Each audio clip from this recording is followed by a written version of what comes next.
행복한 공법 시간입니다. 56번으로 갑니다.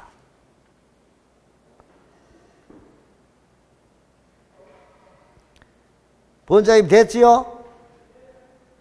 네. 자, 56번 건폐율과 용적률에 관한 설명으로 옳은 것. 자, 건폐율은 대지 면적에 대한 건축물의 바닥 면적의 비율을 말한다 했는데, 바닥 면적이에요? 대지 면적에 대한 건축물의 건축 면적이에요. 그러니까 바닥 면적이 아니고 무슨 면적? 건축 면적이란 말이야. 그러니까 바닥 면적하고 건축 면적은 달라요. 그러니까 틀렸고. 2번 용적률을 산정할 때 연면적이란 지하층의 면적은 포함되지 않는다. 자, 우리가 용적률을 산정할 때 용적률은 대지 면적에 대한 건축물의 연면적의 비율이에요. 이때 연면적에는 지, 주, 대, 피가 빠져요. 지하층, 주차장, 그리고 대피구역, 피난 안전구역 면적은 뭐한다? 빠진다는 걸 알아두셔야 되겠죠. 자, 그러니까 여기는 포함되지 않는다. 맞아요. 건축법의 규정을 통하여 국계법에 따른 건폐율의 최대한도를 강화하여 적용할 수 있으나 이를 완화하여 적용할 수는 없다. 근데 여기를 건축법에 따로 정하고 있으면 건축법에 따로 정하는 바에 의해요. 그래서 건축법에 강화할 수도 있고 완화할 수도 있는데 강화는 할 수 있으나 완화는 할 수 없다 했으니까 틀린 거고. 4번 하나의 대지의 건물이 둘 이상이 있을 때 용적률의 제한은 건축물별로 각각 적용한다 했는데 이때는 하나의 대지의 건물이 둘 이상의 지역이 있을 때 용적률의 제한은 건축물별로 각각 적용이다 했는데 이거죠. 여기 이렇게 보면은 요게 준저거야. 여기가 준공업이야. 이게 700이고 요게 300이다. 이럴 때 건축법은 넓은 과반이 속하는 거죠. 그러니까 과반이 속하는 지역의 행위제한이에요. 그러니까 과반이 속하는 지역의 행위제한을 적용하니까 이때는 각각 적용하는 게 아니잖아요. 그러면 전체를 준공업지역의 행위제한을 건폐율을 적용하죠. 그러니까 각각 적용 틀려서. 5번 도시지역에 건물이 있는 대지를 분할할 때 건폐율 기준에 못 미치게 분할하는 것도 가능하다 했는데 건폐율 기준에 못 미치게 분할하는 것은 분할 제한상 금지가 되는 것입니다. 그러니까 가능한 게 아니고 불가능하다 해야 되겠죠. 그러니까 5번도 틀렸고 옳은 거는 2번 하나밖에 없습니다. 자, 문제 57번입니다. 1000제곱미터의 대지에 건축한 다음에 건축물의 용적률은 얼마인가? 자, 우리가 용적률 계산은 아까 뭐라 했습니까?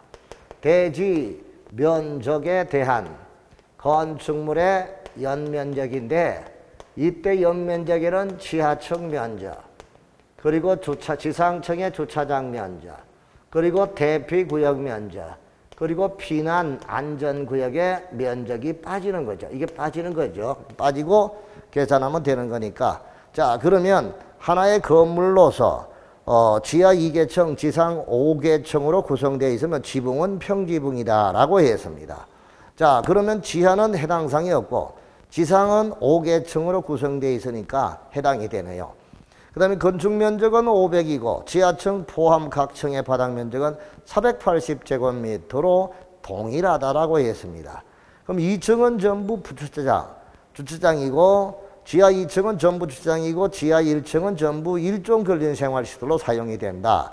이때 지상 5계층은 전부 업무시설로 사용된다. 아주 복잡하게 만들어 놓은 것 같습니다만은 일단 여기서 자, 대지 면적이 1000이잖아요. 1000분의 여기서 이제 지하층은 빼고 지하층은 빼니까 지상층 5계층을 전부 업무고 거기에 하나의 바닥 면적이 480이죠. 자, 근데 건축 면적이 500이라 했잖아요. 그렇죠? 자, 건축 면적은 500이고 지하층 포함 각 층의 바닥 면적은 480이다 라고 했습니다. 그러면 480 곱하기 5 하면 얼마예요? 480 곱하기 5층이잖아. 거기다가 곱하기 100 하면 되겠죠. 100%니까 100이니까 이게 결론적으로 1000분의 얼마가 돼? 요게 하면 얼마? 2400인가요? 2400이야. 그럼 2400 곱하기 100% 하니까 이게 몇 프로냐고요? 240%가 된다. 그죠? 그래서 정답은 1번 240%다. 계산기 바로 두드려 보세요. 직접 하는 게 제일 좋습니다. 자, 그래서 1번이 정답이다. 자, 문제 58번으로 가면 계산 문제 또 나왔네요. 건축법령상 대지 면적이 160제곱미터. 대지에 건축되어 있는 각 층의 바닥 면적이 동일한 지하 1층, 지상 3층인 하나의 평지분 건물로서 용적률이 150%라고 할 때 이 건축물의 바닥 면적은 얼마인가?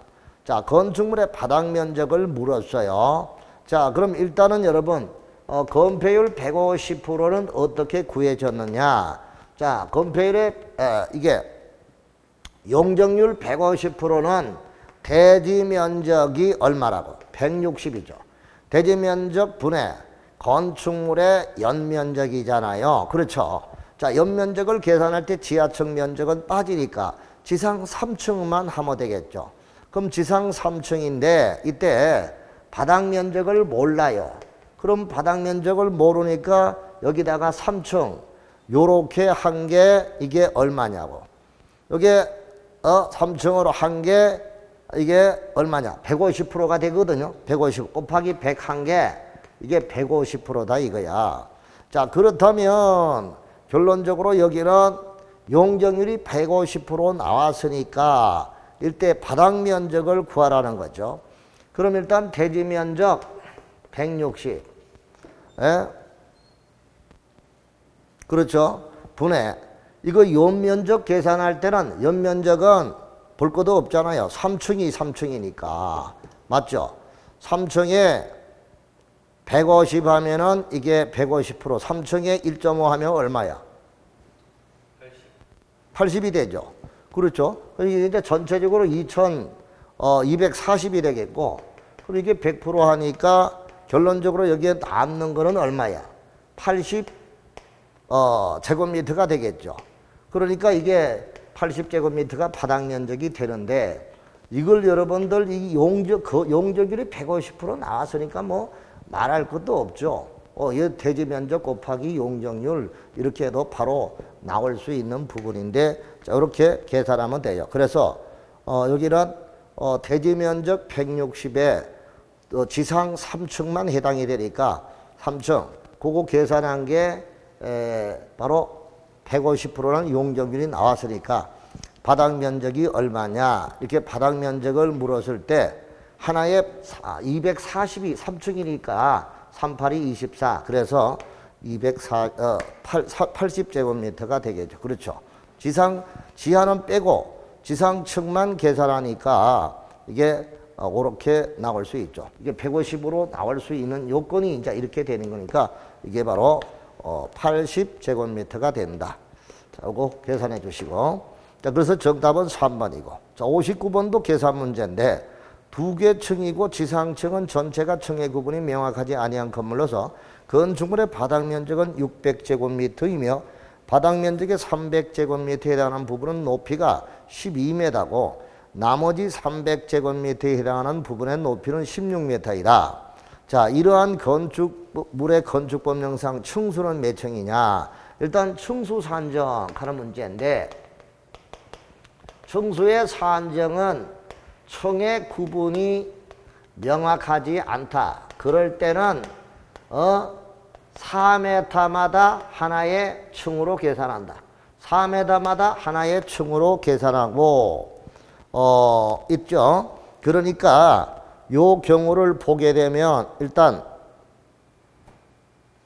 12m 높이가 12m고 층의 구분이 없다고 했으니까, 그죠? 12m는 나누기 4하면 3층이 될 것이고, 자, 그 다음에 16m 나누기 4하면 이거는 4층이 되겠네요. 그죠? 4층, 446이니까. 맞잖아요. 그럼 4층이다. 자, 이랬을 때, 층의 구분이 없을 때는, 이게 우리 배웠죠? 이쪽은 1층이고, 요게 1층이다. 그럼 여기, 요쪽은 1층, 2층, 3층, 4층이고, 요건 1층, 2층, 3층이다. 요럴 때는 높은 층이 층수가 된다. 그렇죠? 높은 층이 층수가 되는 거니까 요것도 그렇게 우리가 정리할 수 있죠. 자, 문제를 만든 사람들이 신경을 많이 쓴 것 같은 느낌이 들어요. 그래서 층수하는 거 여기 내가 정리한 거를 한번 보시기 바랍니다. 층수.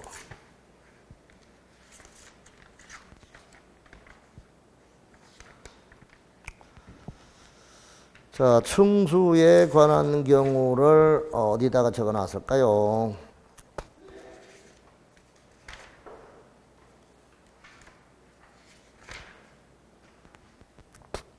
면적 층수 앞부분에 있나요?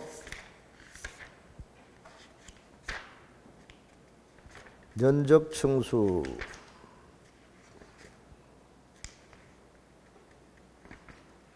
앞부분에 있나? 내가 여기 가면서 빼버렸나? 아닐 텐데. 다 집어넣어놨을 텐데.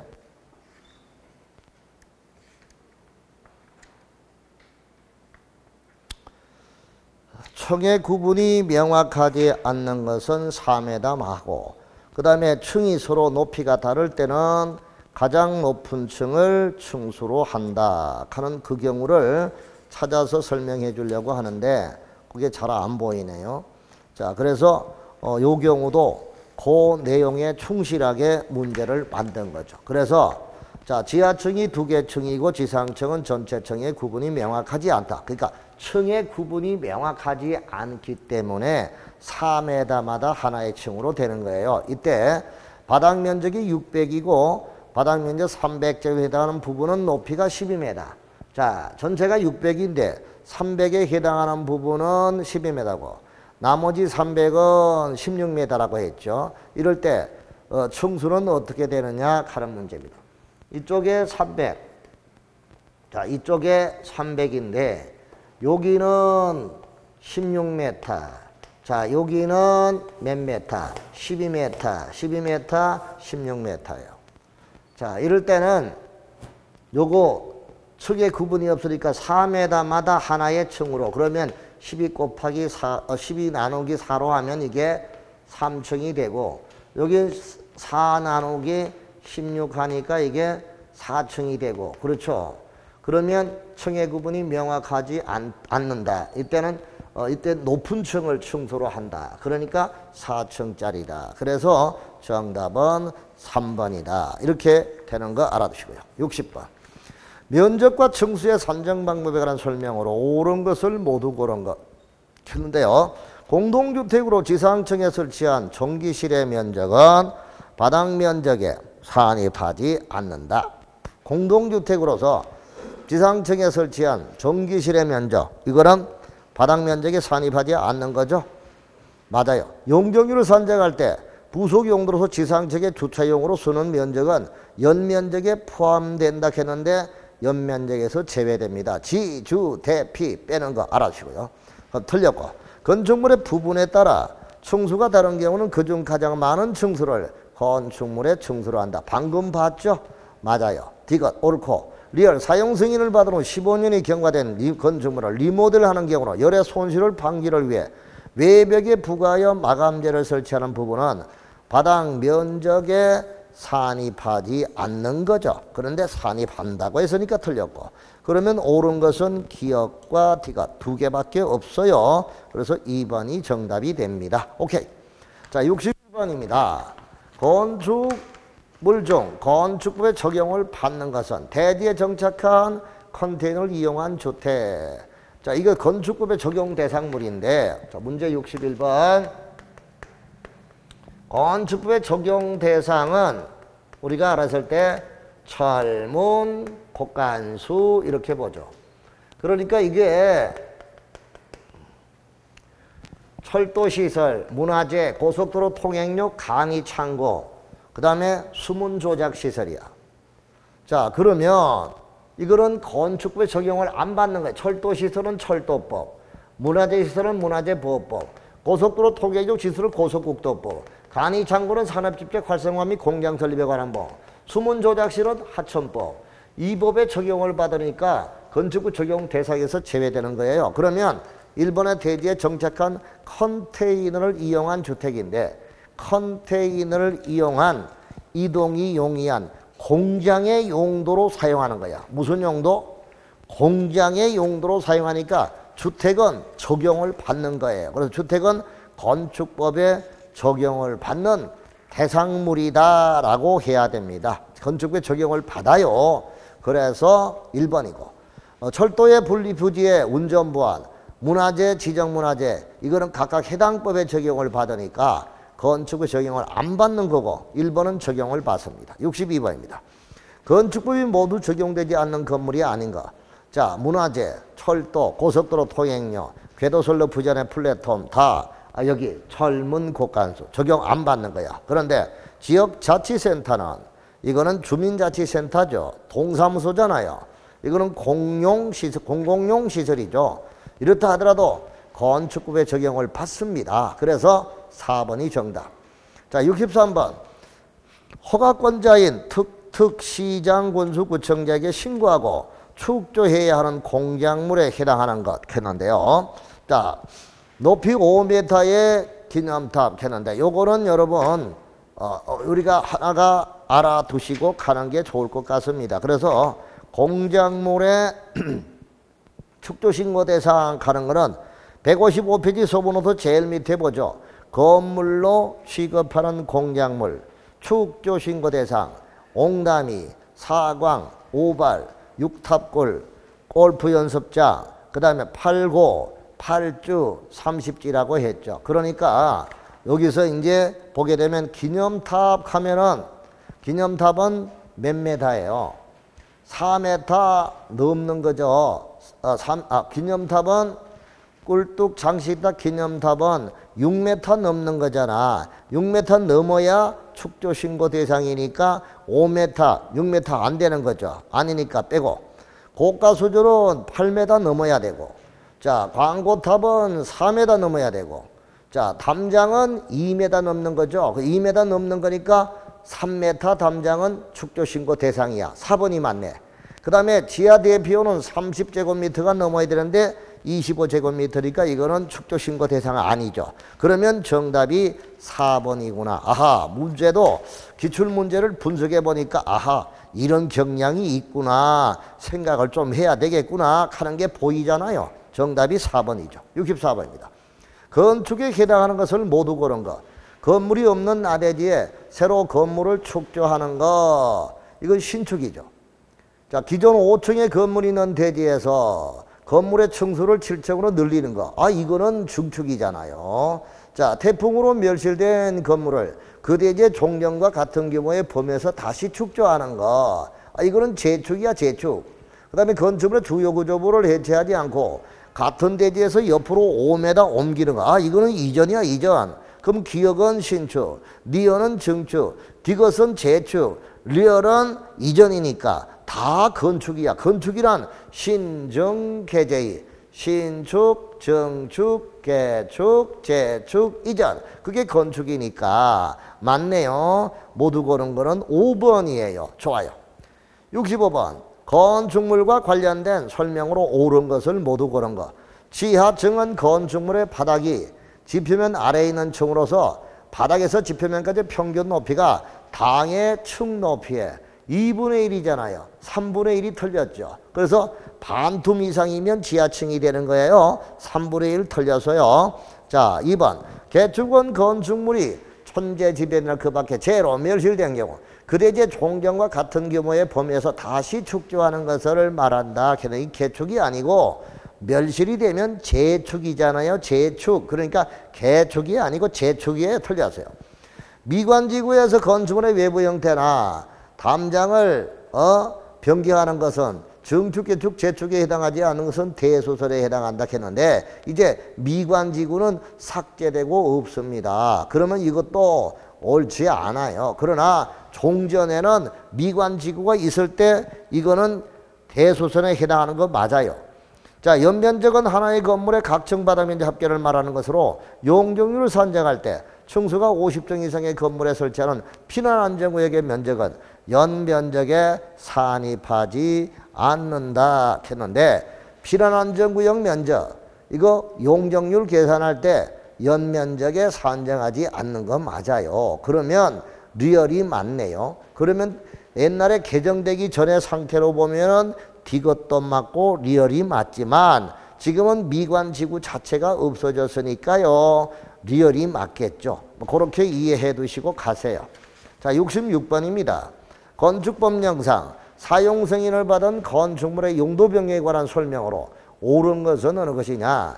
특별시나 광역시에 소재한 건축물의 경우는 특별시장이나 광역시장의 허가를 받거나 신고를 하여야 한다 했는데 특별시나 광역시에 소재한 건축물의 경우라 하더라도 규모가 대규모 21층 이상이거나 연면적 합계가 10만 제곱미터 이상일 때 그때 특별시장과 광역시장이 허가하는 거지 뭐 아무거나 광역시장이 서울시 특별시와 광역시 안에 있다고 해서 무조건 허가를 특별시장 광역시장 하는 거 아니잖아요. 그러면 1번 틀렸네요. 2번 영업시설군에서 문화집회시설군으로 용도 변경하는 경우는 허가를 받아야 된다 했는데 자 이거는 여러분 건축법상의 용도 변경이잖아요. 그럼 용도 변경은 자산 전문 영교 건조니까 166페이지 보면 자동차 관련 산업 등 시설 이렇게 자산 전문 영교 건조기에 나와 있죠. 그러면 영업시설군이 어디예요? 영업시설군이 5번이잖아요. 5번을 문화집회시설군 4번이잖아요. 그럼 5번을 4번으로 올라가는 거니까 올림 차순으로 변경하는 것은 허가예요. 허가인데 여기 그러니까 허가 맞네요. 2번 허가 맞아요. 3번 교육복지시설군에서 전기통신시설군으로 용도 변경하는 경우는 신고하여야 한다 했는데 자 교육복지에서 전기통신이다. 그럼 교육복지는 어디에 있어요? 자 교육복지는 6번이잖아. 6번을 어디로? 산업 등 시설군이 전기통신이니까 3번이죠. 6번을 3번으로 올라가는 거니까 이거는 허가죠. 허가인데 신고 틀렸고 같은 시설군 안에서 용도를 변경하는 경우는 신고를 한다. 아니죠. 이거는 그냥 할 수 있는 거 신고할 필요 없어요. 5번 용도 변경하는 부분의 바닥면적계가 100제곱미터 이상의 경우라도 신고 대상인 용도 변경을 할 때는 건축물의 사용 승인을 받을 필요가 없다 했는데 자 요것도 5번 104 오설이라고 했죠. 그러니까 이거 여러분들 잘 정리한 자 용도 변경 면적이 100제곱미터 이상일 때는 사용 승인에 관한 규정을 준용하고 500제곱미터 이상은 설계사에 의한 설계에 관한 기준을 적용한다. 그러니까 용도 변경 면적이 100제곱미터 이상일 때는 사용 승인을 받아야 돼요. 그런데 사용 승인을 받을 필요가 없다 했으니까 그거 틀렸고 맞는 것이라고는 2번밖에 없네요. 67번입니다. 건축물의 용도 변경에 관한 설명으로 틀리니까 단독주택을 다가구주택으로 변경할 때는 건축물의 대장 기존행은 변경을 신청하지 않아도 된다. 이거는 동일 용도 상호 간의 변경이니까 그냥 할 수 있는 거죠. 일종 근린을 의료시설로 변경하는 경우는 허가를 받아야 된다. 자, 일종 근린은 근린이죠. 그러니까 7번이야, 7번. 근린생활시설은 의료시설이니까 의료시설은 6번이죠. 그럼 7번을 6번으로 바꾸는 거죠. 7번을 6번으로 바꾸니까 위로 올라가는 거죠. 올라가는 거니까 이거는 뭐다? 허가사항이다. 자, 허가사항이 되는 거죠. 허가사항이에요. 자, 그러면 여기는 바꿔요. 숙박을 수련시설로 변경할 때는 신고를 해야 된다. 숙박은 5번이 5번. 영업시설군에 속하는 거죠. 자, 그거를 뭐로 바꾸는 거야? 수련시설이야. 수련시설. 그럼 수련시설은 6번이잖아. 그럼 5번을 6번으로 바꾸는 거니까 내려가는 거죠. 내려가는 거니까 그거는 뭐다? 신고사항이네. 맞아요. 교육연구시설, 그거를 바로 6번. 6번을 판매시설로 변경하는 거야. 판매시설은 어디에 속해? 5번이야, 5번. 올라가는 거니까 허가 맞네요. 공장을 자동차 관련 시설로 변경할 때는 신고를 해야 한다 했는데, 공장을 자동차 관련 시설로 변경할 때는 신고를 해야 된다 했죠. 그럼 이거는 공장을 자동차 관련 시설로 용도 변경할 때 신고사기냐 한번 보자고요. 공장은 어디에 있습니까? 공장은 산업 등 시설군이잖아요. 근데 자동차 관련은 1번이잖아요. 그러면 여러분 우리가 알아야 돼. 자, 산업 등 자동차 관련 시설을 다른 걸로 바꿀 때는 무조건 신고야. 그 다음 동식물 관련 시설을 다른 걸로 바꿀 때는 무조건 허가야. 그러면 거꾸로 말하면 다른 시설을 자동차 시설로 바꾸는 거는 무조건 이게 뭐야? 허가지. 왜? 자동차 관련이 1번이니까. 그럼 나머지 2, 3, 4, 4, 2, 3, 4, 5, 6, 7, 9는 1번으로 바꾸는 거 올라가는 거니까 무조건 허가사항이잖아요. 그래서 틀린 것은 5번이다 하는 게 보입니다. 이 요령을 터득하면 굉장히 좀 쉬워집니다. 그래서 5번이 정답이고요. 68번. 사용 승인을 받은 건축물의 용도 병역이 신고 대상인 경우만을 모두 고른 거겠죠. 자, 그럼 판매시설을 용도 변경 전에 판매시설인데 용도 변경 후 창고시설로 바꾼다. 그럼 우리가 창고는 어디에 속하느냐? 판매시설은 어디냐? 판매는 영업이죠. 영업. 5번이요, 5번. 그럼 영업시설이죠. 5번. 그거를 창고시설은 2번. 산업이잖아. 올라가는 거니까 이거는 허가지, 허가. 그럼 허가고. 자, 그럼 신고 대상만 골라했으니까 이거 아니야. 자, 숙박은 몇 번이야? 숙박은 5번 영업시설군이죠. 숙박을 위락으로 바꾸는 것은 위락은 어디야? 위락은 4번이잖아. 그럼 뭐 5번을 4번으로 바꾸니까 올라가는 거니까 허가. 그 다음에 장례시설은 산업 등 시설 2번이야. 2번을 종교시설로 바꾸는 거야. 그럼 4번으로 바꾸는 거야. 2번을 4번으로 바꾸니까 내려가는 거니까 신고. 그 다음에 리얼 의료시설을 교육연구. 의료시설하고 교육연구는 같은 시설군 상호 간의 변경이니까 이거는 대장의 기재상의 변경이야. 대장 기재상의 변경. 그 다음 미용. 일종 걸린 생활시설을 업무시설로 바꾸는 거죠. 그러면 일종 걸리는 7번을 업무시설로 바꾸는 거는 뭐다? 8번으로 바꾸는 거죠. 그러니까 7번을 8번으로 내려가는 거니까 신고구나. 신고. 그러면 디귿하고 미염이 신고네. 그래서 4번이 정답이네. 이렇게 되는 거죠. 알았죠? 상호이 알겠어? 좋아. 자, 그 다음 69번. 허가를 받으려는 자가 해당 대지의 소유권을 확보하지 않아도 되는 경우만을 모두 고른 것은 어느 것이냐? 자, 분양을 목적으로 공동주택의 건축주가 그 대지를 사용할 수 있는 거런을 확보한 경우, 자, 분양을 목적으로 하는 공동주택의 건축주가 그 대지에 사용할 수 있는 거런을 확보한 거. 사용권을 확보한 거잖아요. 사용권만 확보해도 됩니까? 아니면 우리가 여기서 대지의 소유권을 확보하는데 이거를 우리가 한번 알아둡시다. 자, 페이지 168페이지 봅시다. 자, 건축허가를 받으는 자는 제일 밑에 168페이지 제일 밑에 대지 소유권을 확보, 매도 청구 나오잖아요. 소유권을 확보해야 된다. 다만 다음의 경우는 그러지 않다.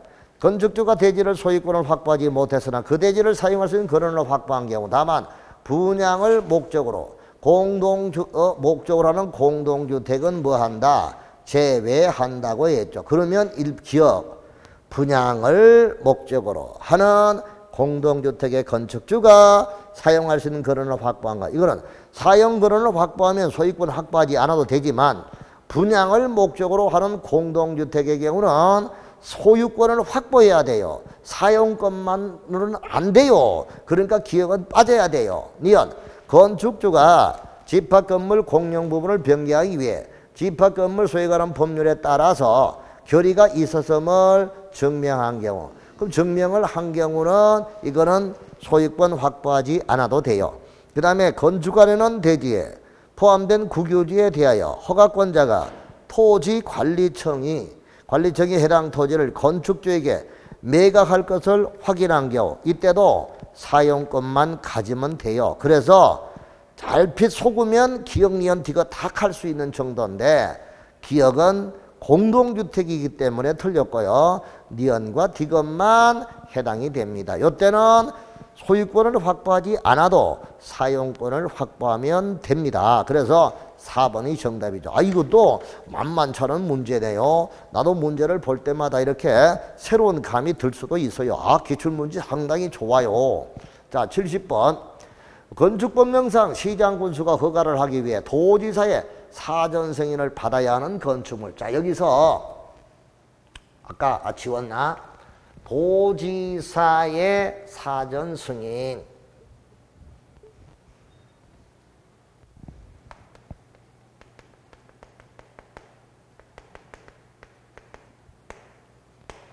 자, 도지사의 사전 승인은 일단 대규모 건물, 그 다음에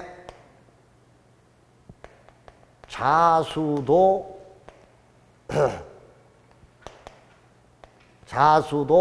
3천 011 위숙이라고 했습니다. 그 다음에 주교도 위숙이라고 했습니다. 자, 그럼 이게 뭐냐? 21층 이상, 그리고 연면적 10만 제곱미터 이상의 건축물, 이거죠. 다음에 자연환경, 수질보상, 도지사가 지정공간지역 안에 3층 이상이거나 연면적 1000제곱미터 이상의 공동주택이나 일반 업무시설, 일반 음식점, 위락과 숙박시설, 그 다음에 주거환경 보상, 교육환경 보상, 주거환경이나 교육환경 보상, 도지사가 지정공간지역 안에 위락과 숙박시설. 자, 이 경우는 시장군수가 승인하기 전에, 시장군수가 승인하기 전에 도지사의 사전에 승인을 받아서, 도지사의 승인을 받아서 시장군수가 허가하여야 한다, 이거죠. 자, 그럼 허가는 시장군수가 하는데 도지사의 사전 승인 받아서 시장군수가 허가해야 되는 거예요. 자, 그래서 요거는 도지사의 사전 승인 사안, 요거 세 가지 꼭 기억하십시오. 자, 연면적에 10분의 2를 증축하여 층수가 21층 이상이 되는 공장했는데 이거는 10분의 3에 증축은 10분의 3이야. 10분의 3으로 증축이 10분의 3을 증축해 가지고 10만이 되거나 21층 이상이 되는 거 이거죠. 그러니까 10분의 2가 아니고 10분의 3이야. 그러니까 틀렸고. 그다음에 연면적 합계가 10만 제곱미터 창고, 공장 이 경우라 하더라도 여기도 공장, 창고, 그 다음에 건축위원회 심의를 거친 건물. 그래서 공장이나 창고 심의를 거친 건축물은 뭐한다? 제외한다라고 돼 있죠. 그러니까 창고 제외, 사전 승인 대상 아니야. 자연환경 보호를 위해서, 여기서 자연환경 보호를 위해서 도지사가 지정공간지역 안에, 도지사가 지정공간구역 안에 연면적 합계가 900제곱미터, 900이 아니고 1000제곱미터 이상이어야, 그러니까 요것도 아니고 3층이죠. 3층이거나 1000제곱미터니까 해당 사항이 없어. 아니에요. 4번 주거환경 등 주변 환경을 고려하기 위해 주교도 위숙, 주거환경이나 교육환경 보상, 도지사가 지정공간지역 안에 위락과 숙박, 이거는 크기에 관계없이 도지사의 사전 승인이 되는 것입니다. 그러니까 4번 맞네요. 5번 수질 보호를 위하여 도지사가 지정공간구역에 건축하라는 연면적 합계가 900제곱미터인 2층의 숙박, 2층도 아니고 1000도 1000 이상이 돼야 되고 3층이 돼야 되잖아. 그러니까 해당 사항이 없고, 그래서 정답은 4번. 이런 문제는 실제로 문제가 거듭 나올 수 있습니다. 아주 중요한 문제예요. 체크하시고 도지사 사전생이 잘 문제를 잘 낸 거야. 그러니까 70번 꼭 기억해 두시기 바랍니다. 자, 문제 71번입니다. 건축허가의 사전결정에 관한 설명으로 틀린 것. 사전결정을 할 수 있는 자는 건축허가권자이다. 사전결정권자, 허가권자 맞아요. 사전결정 신청사항에는 허가를 받기 위하여 신청자가 고려해야 할 사항이 포함되어야 하고 사전결정의 통지로서 개발행위 허가가 의제되는 경우 허가권자는 사전결정을 하기에 앞서서 관계행정기관장과 협의해야 한다. 그래서 사전결정을 받았다. 그러면 2년 내에 허가 신청을 해야 되고 건축 허가 신청을 해야 되고 사전결정을 받으면 다음에 국산농화 이 허가를 받은 걸로 의제가 된다. 국계법상의 개발행위 허가 받은 걸로 간주가 되고 그 다음에 산지 관리법에 의한 보전산지 산지 전용허가 받은 것으로 본다. 그 다음에 농지법에 농지 전용허가 받은 걸로 본다. 하천법에 하천 전용 허가를 받은 것으로 본다. 이거 알아두면 되겠죠. 그러니까 다 맞아요. 5번 사전결정 신청자는 사전결정을 통지받은 날로부터 2년 이내에 착공신고 2년 이내에 허가 신청해야 되잖아. 그럼 허가 신청 받고 건축허가 받고 그 다음에 착공신고하는 거잖아. 그러니까 2년 내에 착공신고가 아니고 허가 신청이야. 그래서 이게 틀렸네요. 아이고 요거는 문제가 다 보이는 그런 경우네요. 5번이 정답입니다. 자, 71번. 72번 가설 건축물의 축조신고 대상이 아닌 것. 단 조례와 공용 건축물에 대한 특례는 고려하지 않는다. 전시를 위한 견본주택, 모델하우스죠. 도시지역과 주거지역에 설치하는 농업용 비닐하우스로서 연면적이 100제곱미터인 것. 이거는 축조신고 대상이 되는 거죠. 소규모니까. 조립식 주택으로 구조로 된 주거용으로서는 가설건축물로서 연면적이 20제곱미터인 것. 야외 흡연실 용도로 가설건축물로서 연면적이 50제곱미터. 그리고 공장의 옥상에 축조는 컨테이너 된 가설건물로 임시사무을 쓰는 것. 아주 좋은 문제인데요. 조립식 구조로 된 주거용으로 쓰는 가설건축물이다. 그럼 이거는 우리가 보니까 10제곱미터지 이거는 20제곱미터가 아니잖아. 그럼 10제곱미터인 것 이럴 때는 축조신고 대상이 되는데 20제곱미터 그럼 이건 허가사항이에요. 그러니까 이거는 축조신고 대상이 아니다. 자, 그저 규모가 큰 거죠. 그러니까 10제곱미터. 그래서 정답이 3번이에요. 체크하시고. 42번, 73번. 건축허가 제한에 관한 설명으로 틀린 것. 국방부 장관이 국방을 위하여 특히 필요하다고 인정하여 요청하면 국토부 장관은 허가권자의 허가를 제한할 수 있다. 자, 허가의 제한. 자, 건축허가를 할 때 허가 제한이죠. 허가는 국토부 장관 또는 시도지사가 허가를 제한할 수 있다. 요거는 국토관리상 필요하거나 국민경제상 필요할 때, 요거는 지역계획이나 도시계획상 필요할 때 허가를 제한할 수 있고, 제한의 기간은 2년 이내고 연장은 부득이한 사정이 있을 때 1년 범위 안에서 연장할 수 있다. 이게 허가 제한이에요. 자, 그렇다면 1번 맞는 거고 19페이지 73번 2번 교육감이 교육 환경의 개선을 위하여 특히 필요하다고 인정하여 요청하면 국토부 장관은 허가를 받은 건물의 착공을 제한할 수 있다. 아니죠. 여기는 국토관리상 필요할 때 허가 제한하고 교육감이 아니고 중앙행정기관장이 요청할 때, 또한 시도지사나 지역계획이나 도시계획상 필요할 때 허가를 제한하는 것이죠. 그러니까 교육감은 이거는 도시정비법상의 정비계획에 인가를 할 때 그거 내용이죠. 그러니까 이거는 관리처분계획 인가할 때, 사업시행계획 인가할 때 교육청의 동의를 받는 그런 내용이죠. 그러니까 이건 틀렸고. 특별시장은 지역계획에 특히 필요하다 인정이 되면 관할 구청장의 허가를 제한할 수 있다. 그렇죠? 당연히 구청장의 허가를 제한할 수 있습니다. 왜? 허가 제한권자가 국장도 되고 시도지사도 되잖아. 시가 누구냐? 특별시장, 광역시장이니까 알아두시고요. 자, 건물의 착공을 제한할 때 제한기간은 2년 이내로 하고 좋아요. 이래야 하나요? 1년 범위에서 연장. 맞네요. 도지사가 관할 군수의 허가를 제한할 때 국토부 장관은 제한 내용이 지나치다고 인정하면 해제를 명할 수도 있습니다. 높은 사람이니까. 맞아요.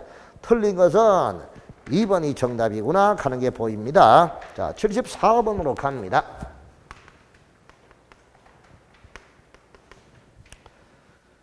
허가와 신고 등에 관한 설명으로 틀린 것. 바닥 면적이 박 80제곱미터인 3층의 건물을 신축하고자 하는 자는 허가 신청 전에 허가권자에게 그 건축의 허용성에 대한 사전결정을 신청할 수 있다. 우리가 사전결정은 허가 대상일 때 사전결정을 하거든요. 그러면 바닥 면적이 각 80제곱미터면은 85제곱미터 이내면 신고사항이야. 그런데 3층의 건물을 신축하는 거잖아. 신축. 85제곱미터 이내를 하더라도 증축과 개축과 재축이 신고사항이죠. 여기는 신축이니까 허가사항이에요. 허가사항이니까 사전결정 신청할 수 있는 거예요. 맞아요. 2번 연면적 10분의 3을 증축하여 연면적 합계가 10만 제곱미터가 되는 창고를 광역시에 건축하고자 하는 자는 광역시장의 허가를 받아야 된다 했는데 10분의 3에 증축을 하여 연면적 합계가 10만 제곱미터가 되는 창고는 자 우리가 여기서 대규모 건축물이잖아. 아까 여기도 사전 승인도 공창 건축위원회 심의를 거친 거 제외한다고 했죠. 그러면 국토부 장관 저 대규모 건축물 이걸 허가권자가 특별시장과 광역시장이 허가할 때도 여기는 공, 창, 지는 제외예요. 이게 뭐냐? 공장, 창고, 지방건축위원회죠. 그러니까 지방건축위원회의 심의를 거친 건물은 제외돼요. 그러니까 여기도 마찬가지 뭐라고 했어요? 창고라고 했잖아요. 그 창고니까 허가 신고해서 이거는 허가를 받지 않아도 되는 거예요. 이때는 광역시장이 허가하는 게 아니고 이때는 구청장이 허가하는 거예요. 그래서 광역시장이 허가하는 게 아니야. 구청장이다. 그래서 2번 틀렸어. 건축물의 허가를 뭐 때문에? 창고 때문에 그렇다는 거야. 창고 때문에 알아두시고. 자, 건축물의 건축 허가를 받으면 국계법에 의한 개발행위 허가 받은 걸로 본다. 건축 허가 받으면 당연히 작은 거 개발행위 허가 받은 걸로 보는 건 맞아요. 연면적 합계가 200제곱미터의 건물의 높이를 2m 증축할 경우 신고만 하면 허가를 받은 것으로 본다. 자, 연면적 합계가 200제곱미터인 건축물의 높이를 2m 증축하는 경우 자, 높이 3m 이하 증축은 신고사항이에요. 신고사항이죠. 그러니까 신고사항이야. 자, 건축 신고를 한 자가 신고일로부터 1년 내에 공사에 착수하지 아니하면 그 신고의 효력은 없어진다. 이것도 맞아요. 그럼 틀린 것은 2번밖에 없죠. 75번 허가 신고에 관한 설명으로 틀린 것.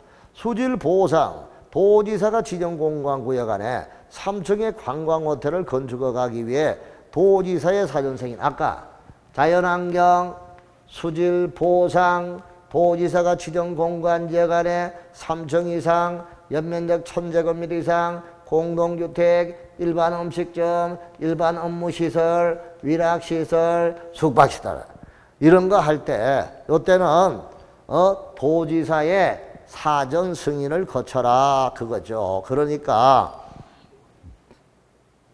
3층의 관광호텔이니까 숙박이잖아요. 맞아요. 3층 맞아요. 그러니까 1번 맞고 숙박시설에 해당하는 건축물을 건축해 갈 때 용도 규모 형태가 주거환경, 교육환경, 보상, 건축위원회 심의를 거쳐 허가를 하지 않을 수도 있다. 허가를 거부할 수가 있다. 이거는 뭐라? 위락과 숙박시설, 내가 일산 러브호텔 사건이라 했죠. 그러니까 이거는 허가를 거부할 수 있다. 맞아요. 시도지사, 시군구청장에 허가를 제한할 경우 국토부 장관에게 보고해야 되고, 연면적이 180제곱미터이고 2층의 건물의 대수선은 신고 대상이다. 200 미만이고 3층 미만의 대수선이죠. 그러니까 연면적 200 미만이고 3층 미만의 대수선은 신고사항 맞아요. 맞아요. 5번 신고를 한 자가 신고일로부터 6개월 이내에 공사에 착수하지 아니하면 그 신고의 효력은 없어진다. 아까 1년 내에 공사에 착수하지 아니하면 신고 효력이 없어지는 거죠. 그러니까 5번 틀렸구나 그겁니다. 자, 76번. 도시군 계획시설 예정지에 건축하란 가설 건축물에 관한 설명으로 틀린 것. 가설 건축물은 철근 콘크리트조, 철골 콘크리트조가 아니어야 되고요. 그 다음에 공동주택 판매, 운수 등의 분양을 목적으로 하는 건물이 아니어야 하고요. 그 다음에 기반 간선 공급 설치가 필요한 것이 아니어야 합니다. 4번 가설 건축물의 손치 기간은 3년 이내죠. 2년 이내가 아니고 3년 이내. 이게 틀렸고요. 가설 건축물은 도시군객 예정 도로에 건축할 수가 있습니다. 자, 그러면 여기는 바로 3년 내라고 해야 되겠죠. 그래서 여기는 틀렸다 하는 말입니다. 자, 그래서 그런 경우를 우리가 살펴두셔야 될 파트네요. 그래서 여기는 4번이 정답이다 하는 말이고, 요때는 가설 건축물을 도시군 계획시설이나 시설 예정지에 가설 건축물의 경우는 허가를 받아야 되는데, 여기 지금 76번은 이게 내가 설명을 잘못해. 다시 합니다. 76번에 4번에 가설 건축물의 존치 기간은 2년 이내, 3년 이내 맞고 정답 맞고요. 5번 가설 건축물은 도시군 예정 도로에도 건축할 수가 있다. 도시군 예정 도로 안에 도시군 계획 시설 부지 안에 할 때는 허가를 받아서 할 수 있는 거죠. 허가를 받을 수 있습니다. 그러니까 5번도 맞고요. 틀린 것은 4번이다. 자, 77번. 허가를 받은 건축물의 철거 등에 관한 설명으로 틀린 것. 건축물의 소유자가 건물을 철거하려면 특특 시장 군수에게 신고하여야 한다 했는데, 자, 소유자가 철거를 하려면 철거 예정일 며칠 전까지 3일 전까지 철거 신고를 해야 되는 거죠. 그런데 여기는 신고하여야 한다. 그러면 맞네요. 소유자가 건물을 철거하려면 시장 군수에게 신고해야 한다 하는데, 여기는 특특 시장 군수가 되겠죠. 자, 근데 특별시장, 광역시장, 특별자치자치단체, 특별도지사 이렇게 했는데, 여기는 특특시장, 특별시장, 특별자치시장, 특별자치도지사, 시장군수, 구청장에게 신고하는데, 여기는 뭐라고 했어요? 특별시장, 광역시장, 이 사람에게 신고하는 거라 했잖아요. 그렇죠. 그래서 여기는 신고사항이 특별시장, 광역시장은 빠집니다. 그러니까 특별자치시장, 특별자치도지사, 시장군수에게 신고하는 거예요. 그래서 이거 틀렸고, 2번 건축물의 소유자가 철거하려면 철거 예정일 3일 전까지 철거 멸실 신고서에 해체공사 계획서를 첨부하여 제출해야 된다. 철거는 3일 전까지 공사계획서를 첨부하는 건 맞아요. 그런데 멸실 신고서하고 철거가 같이 붙어 있는데 철거에다가 체크하라 이 뜻이에요. 건축물의 소유자나 관리자는 건축물이 제로 멸실된 경우는 멸실 후 30일에 맞아요. 성면이 함유된 건물을 철거할 때는 자, 성면을 먼저 제거한 후에 건물을 철거해야 됩니다. 맞아요. 요즘 엄격해요. 그 다음에 철거 멸실 신고를 제출받은 특도시군구청장은 철거 멸실을 확인한 이후 대장에 철거 멸실된 건물의 내용을 말소를 해야 됩니다. 맞습니다. 그래서 특도, 시장, 군수, 구청장 이들은 철거 멸실을 확인한 이후에 말소를 해야 되겠죠. 맞아요. 자, 그러면 여기는 1번 권한자가 틀렸어요. 자, 그래서 철거 신고는 특별시장이나 광역시장은 하들에게 하는 게 아니고 너무 높아. 바로 구청장에 해서 구청장한테 하는 거죠. 그래서 특시, 특도, 시군 구청장이라고 해야 됩니다. 그래서 특별시장, 광역시장이 들어가서 1번이 틀렸다 하는 거 알아두시고. 78번. 건축허가 신고사항 등에 관한 설명으로 틀린 것. 바닥면적이 80제곱미터인 3층의 건물을 신축하고자 하는 자는 허가 신청 전에 허가권자에게 건축의 허용성에 대한 사전결정을 신청할 수가 있고, 연면적 10분의 3을 증축하여 연면적 합계 10만 제곱미터가 되는 창고를 광역시에 건축하는 자는 광역시장의 허가. 아까도 여러 번 봤죠. 이거는 창고, 공장, 아까 공장, 창고, 지방건축의 심의를 거친 건물을 뭐한다? 제외한다. 그러니까 뭐를 제외하는 거야? 이게 지방건축인의 심의를 거친 경우죠. 그러니까 광역시의 창고기 때문에 틀린 거죠. 그래서 2번은 창고 때문에 틀렸다 하는 걸 볼 수 있습니다. 그래서 78번은 2번 창고 때문에 틀렸다. 이때는 광역시의 시장의 허가를 받는 게 아니고 누구한테? 구청장이 허가한다. 그래서 2번이 틀린 거예요. 좋아요. 79번.